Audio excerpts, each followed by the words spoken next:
Hello viewers, welcome to my cooking channel. আশা করি সবাই আপনারা ভালো আছেন। আমিও আপনাদের দোয়ায় অনেক ভালো আছি। আজকে আমি আপনাদের জন্য যেই রেসিপি নিয়ে এসেছি সেই রেসিপির নাম হচ্ছে আফলাতুন। চিটংয়ের একটি পপুলার ডেজার্ট। এই আফলাতুন হাইওয়ে মিষ্টির দোকানে পাওয়া যায়। খুবই মজা, একদম হাইওয়ে মিষ্টির দোকানের মতোই আফলাতুন হয়েছে। আমি আপনাদের সাথে শেয়ার করছি এই আফলাতুন। আশা করি আপনাদের কাছে আফলাতুনের রেসিপি ভালো লাগবে। রেসিপি ভালো লাগলে চ্যানেলের আরও নতুন নতুন রেসিপি দেখার জন্য আমার চ্যানেলকে সাবস্ক্রাইব করবেন আর আমার রান্নার ভিডিওগুলো ফ্রেন্ডস অ্যান্ড ফ্যামিলির সাথে শেয়ার করবেন। এখন আমি তৈরি করা দেখাচ্ছি। প্রথমে এখানে 2 কাপ সুজি নিতে হবে, গুঁড়া দুধ 1.5 কাপ আর আধা কাপ ঘি নিতে হবে। নিয়ে খুব ভালো করে মিশিয়ে নিতে হবে। দেখুন আমি কিভাবে মেশাচ্ছি, ঠিক এইভাবে মিশিয়ে নিতে হবে। মেশানো হয়ে গিয়েছে আমার। পরের স্টেপ হচ্ছে ডিম। 4টা ডিম নিয়েছি, তার সাথে গুঁড়ো করা চিনি 2 কাপ নিয়েছি। চিনিটাকে আগে গুঁড়া করতে হবে, তারপর নিতে হবে। এবং তার সাথে 1.5 টেবিল চামচের মতো পানি দিয়েছি। পানি দিয়ে ভালো করে হুইক্স দিয়ে আমি ফেটে নিচ্ছি, চিনিটা যেন গলে যায়। এখন আমি এখানে আধা কাপ ঘি এবং আরও আধা কাপ তেল দিয়ে ভালো করে মিশিয়ে নিচ্ছি। এই আফলাতুন তৈরি করতে সর্বমোট ঘি এবং তেল মিক্স করে 1.5 কাপের মতো লেগেছে।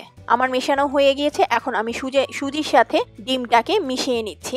হাত দিয়ে ভালো করে, ময়দা যেরকম আমার মাখাই ঠিক সেরকম করে ডোয়ের মতো করে হাত দিয়ে মিশিয়ে নিতে হবে। মেশানো হয়ে গিয়েছে দেখুন। এখন আমি মোল্ডে ঘি ব্রাশ করে নিচ্ছি। আমার ঘি খুব ভালো লাগে তাই আমি ঘি ব্রাশ করছি। আপনারা চাইলে তেল, বাটার এই 3টার যে কোনো একটা ইউজ করলেই হবে। আমার ননস্টিক প্যান, আমি কোনো বাটার পেপার বা বার্গার পেপার আমি ইউজ করছি না, কোনো ধরনের কোনো পেপার ইউজ করছি না। আপনারা চাইলে ইউজ করবেন যদি আপনাদের ননস্টিক প্যান না থাকে। এখন আমি সমান করে নিচ্ছি। আরেকটা কথা বলে নিচ্ছি, এই সমান করার পর আমি ওভেনে যখন দিব, ওভেনের টেম্পারেচার যদি ডিগ্রি হয় তাহলে 180 ডিগ্রি সেলসিয়াসে 35 থেকে 40 মিনিট সময় লাগবে হতে। আর যদি ফারেনহাইট হয় তাহলে 350 ফারেনহাইটে 35 থেকে 40 মিনিট লাগবে। হয়ে গিয়েছে আমার আফলাতুন, আমি বের করে নিয়েছি। এখন আমি শিরা দিব, কারণ আফলাতুন বের করার ঠিক 10 থেকে 15 মিনিট পর বেশ শক্ত হয়ে যায়।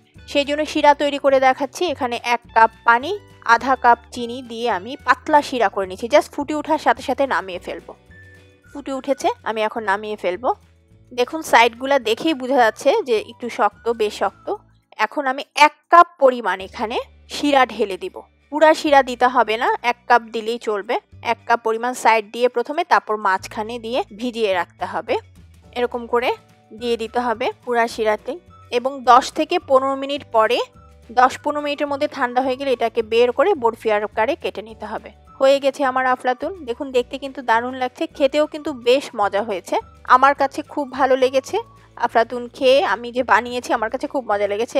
আমার মেয়েও খুব পছন্দ করে, বাসায় সবাই খেয়েছে, খুব পছন্দ করেছে এই আফলাতুন। আশা করি আপনারাও ফ্যামিলিকে তৈরি করে খাওয়াবেন, পরিবারের সবাইকে নিয়ে তৈরি করে খাবেন।